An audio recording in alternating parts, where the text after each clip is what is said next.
Et hier soir, nous avions parlé de la responsabilité de chaque épouse.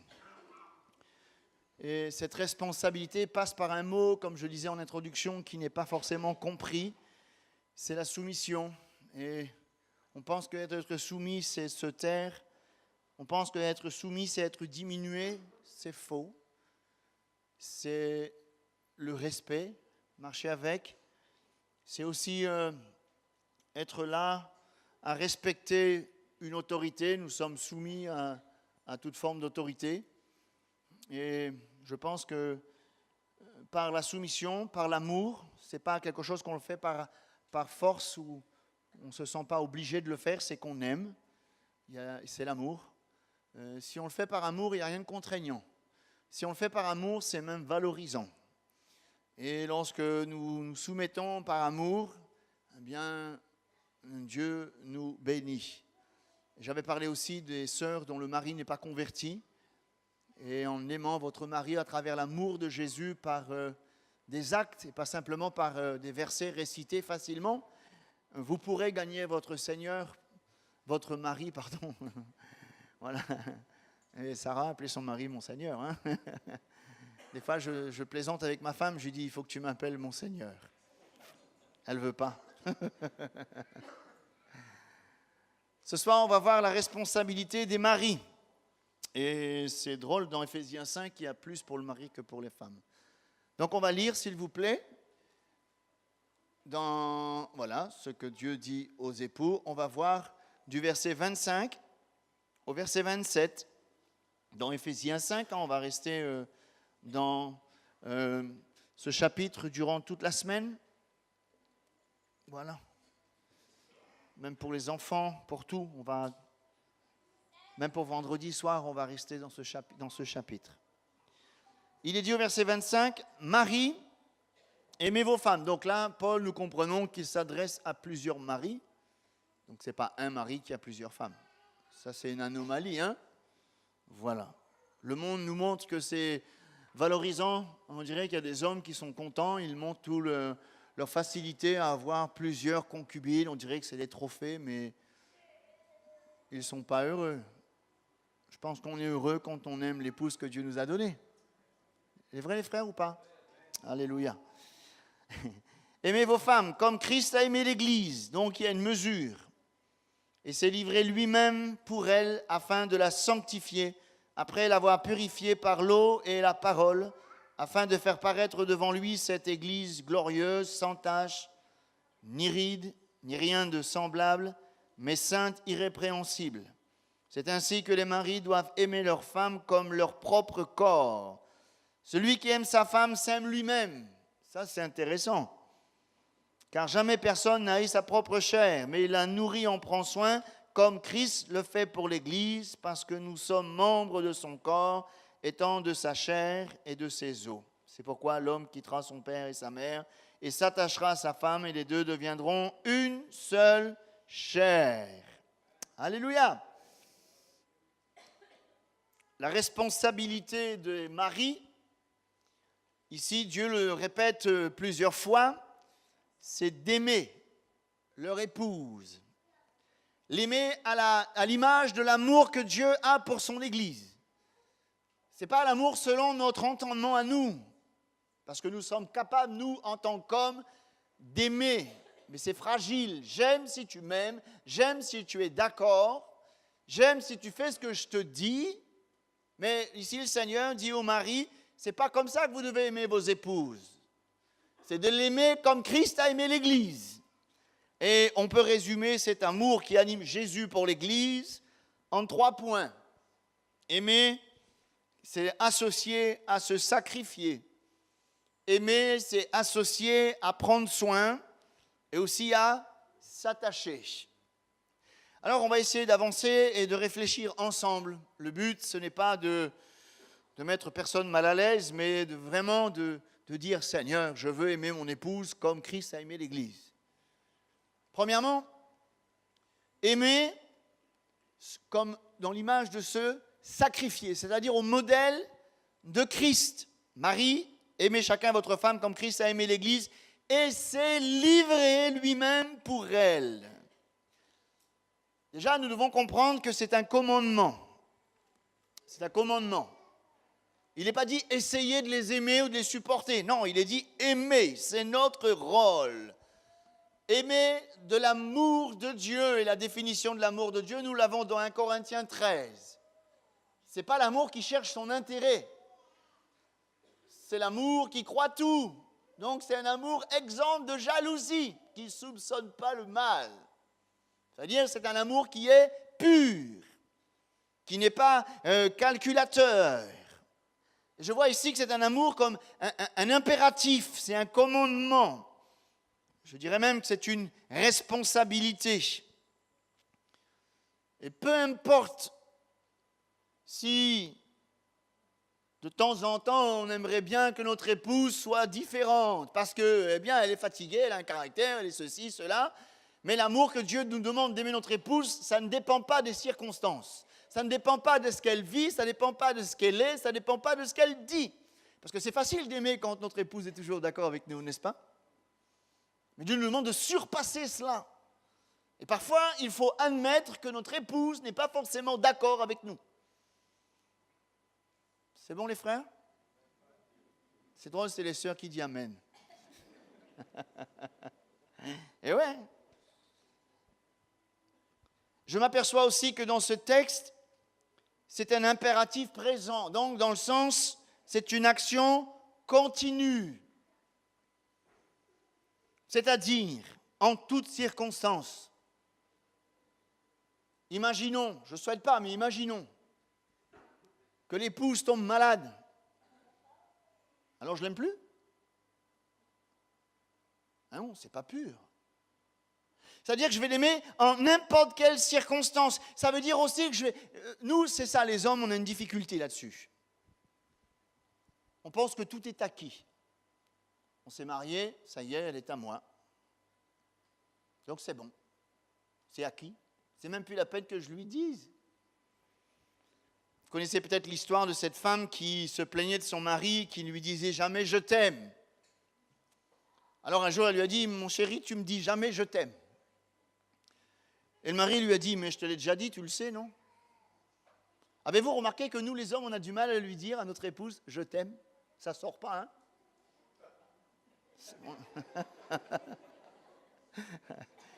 Ça vous fait rigoler, mais c'est pourtant la vérité. On a du mal à le dire. Pourquoi? Parce qu'on pense que c'est acquis. Elle est à moi. C'est ma femme.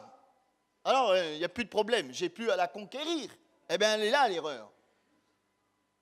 Je crois que si nous aimons notre femme, chaque jour, on doit conquérir son cœur. Et on ne doit pas hésiter de lui dire. Elle a besoin de l'entendre.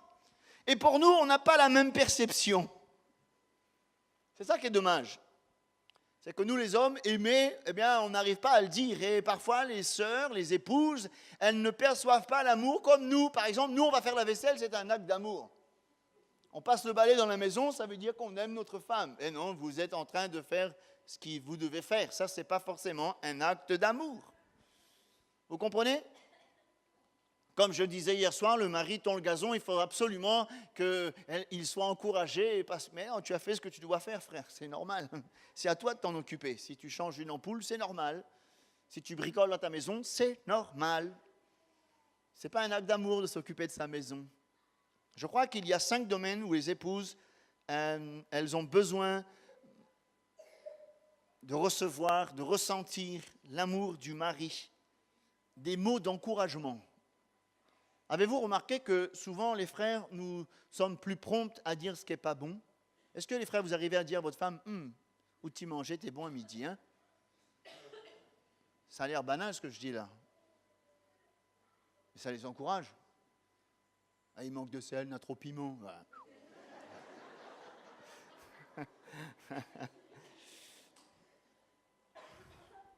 Elle a besoin de se sentir soutenue.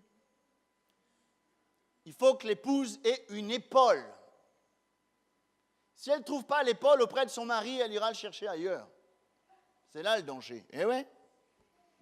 On a besoin d'affection, de cadeaux. Alors c'est vrai que ça me paraît un peu hypocrite ces fêtes de la Saint-Valentin ou je sais quoi encore, où on va offrir un cadeau. Mais pourquoi vous attendez spécialement la Saint-Valentin ou la Noël ou la fête des mères pour offrir un bouquet de fleurs, une bague ou je sais pas quoi? Et je pense qu'il y a des gestes d'attention.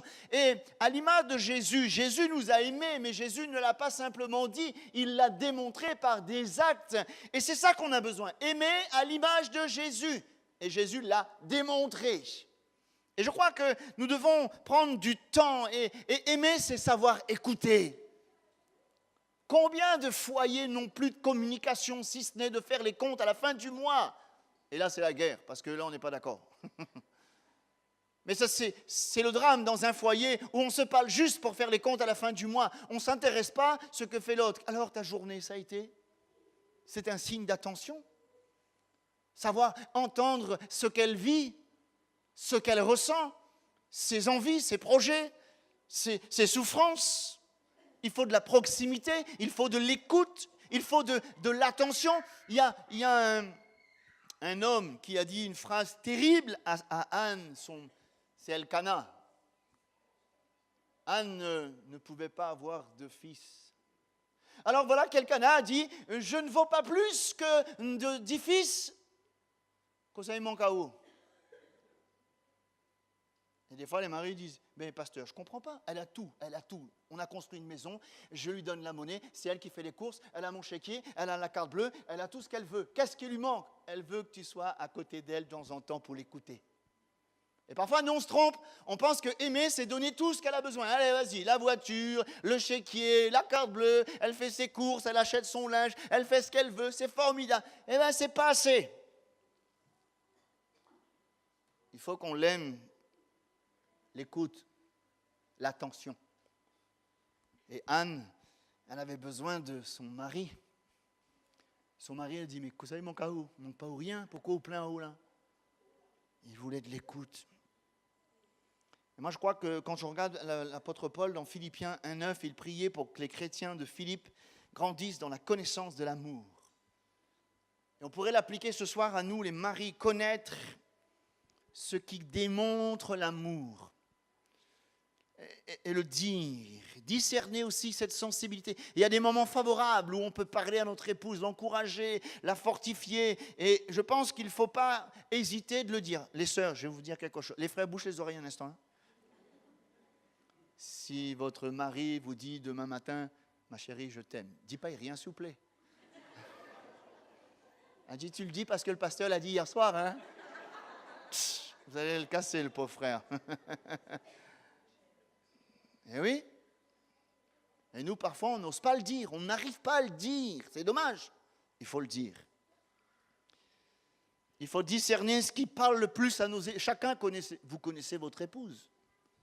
Vous connaissez ses envies, ses besoins, sa sensibilité. Et vous allez répondre à cette sensibilité. Vous savez le moment favorable. Vous savez ce qui lui fait plaisir. Et l'amour de Dieu, comme il dit, aimer comme Christ a aimé l'Église, c'est un amour désintéressé, on verra dans un instant. Je ne cherche pas mon intérêt, mais l'intérêt de mon épouse. Si elle est heureuse, je suis heureuse. Si elle est bénie, je suis béni. Si elle est amère, je serai amère. Parce qu'on est unis. Et oui. Il y a un modèle. Voilà. C'est beau, hein? Je dirais le monsieur en colère. Mais il prend soin de sa femme. Aimer, c'est prendre soin de l'autre. C'est le modèle. C'est le modèle. Paul donne le modèle. Comme Christ a aimé l'Église. Le problème de beaucoup de maris, c'est qu'ils ne sont pas trop démonstratifs.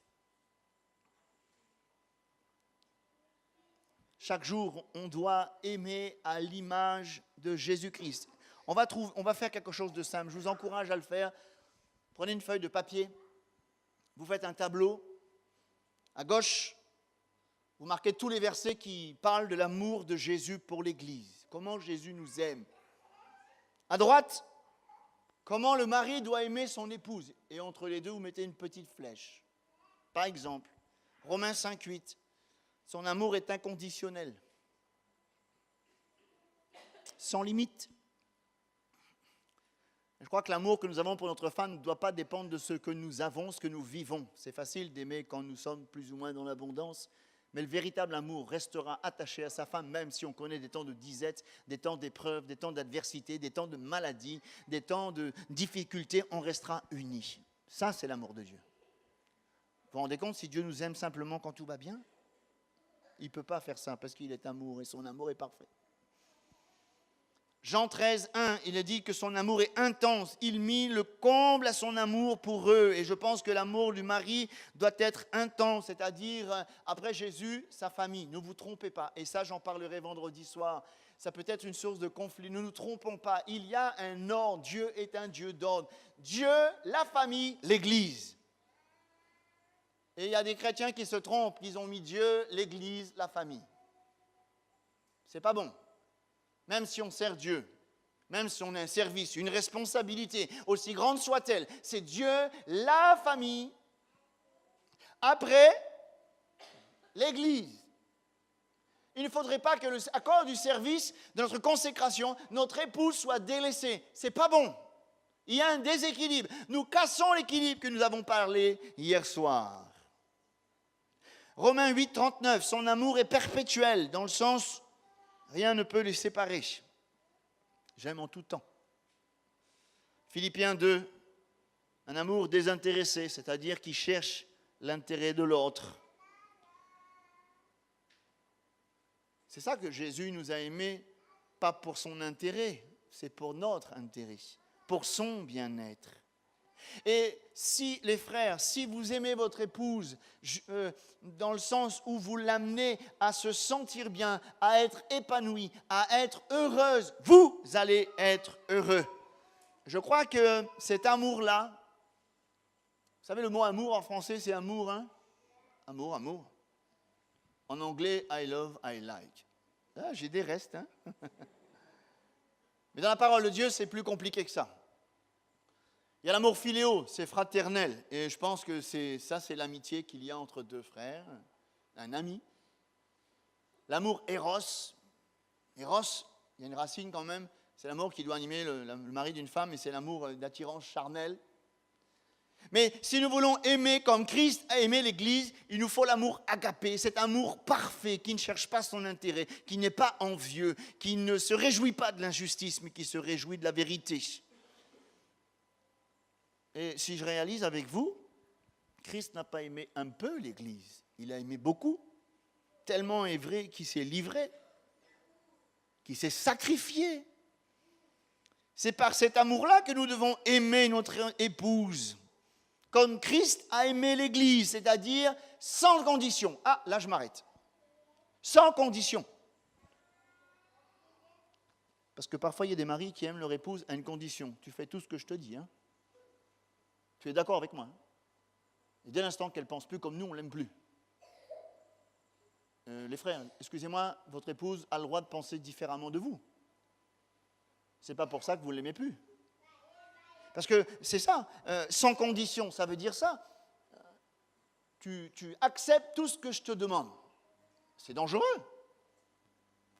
N'acceptez pas ça, les sœurs, hein? C'est dangereux. Non. Sans retenue, sans intérêt, dans les moments faciles comme dans les moments difficiles. Dieu nous aime en tout temps. C'est ça l'image, c'est ça la norme. Et c'est ce qu'on appelle, et c'est là qu'il faudra toute la grâce de Dieu, les frères. C'est là qu'on a besoin d'être rempli de la parole de Jésus et du Saint-Esprit pour manifester l'amour de Dieu. Savoir faire des concessions. Ah, ça c'est un mot important aussi. Si nous voulons aimer comme Jésus, c'est-à-dire chercher l'intérêt de notre épouse, alors il va falloir faire des concessions. Qu'est-ce que c'est que ça? Je prends un exemple concret, facile. Vous arrivez du travail, vous êtes fatigué, il fait chaud comme ce soir. Puis madame, elle ne travaille pas, par exemple. Elle n'est jamais sortie de la journée, puis elle arrive et puis elle veut sortir. Vous n'avez pas envie. Mais vous ne cherchez pas votre intérêt. Oui, on va y aller.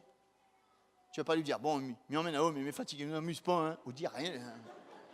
Ça, c'est pas bon. Je ne sais pas pourquoi vous rigolez, mais soit ça vous parle. La vraie concession, c'est ça, c'est que des fois, on est fatigué, On n'a pas envie de sortir. Et là, les enfants et madame veulent sortir. Eh bien, on y va. Parce que si vous rendez votre femme heureuse, vous serez heureux. Vous comprenez? C'est ça, les concessions. C'est accepter que, on peut faire ce qu'elle demande. C'est important ça, parce que si votre femme s'épanouit, vous serez épanoui. Pourquoi il est écrit que jamais personne n'haït sa propre chair? Et si vous voulez, les frères, que votre femme vous respecte, comme on a vu hier soir, qu'elle vous aime, aimez-la. Plus vous allez l'aimer, plus elle va vous aimer. Plus vous allez l'aimer, plus elle va vous respecter. C'est écrit, c'est une loi divine incontournable. Tout ce que vous voulez que les hommes fassent pour vous, faites pour eux. Si vous voulez que votre femme vous aime, aimez-la.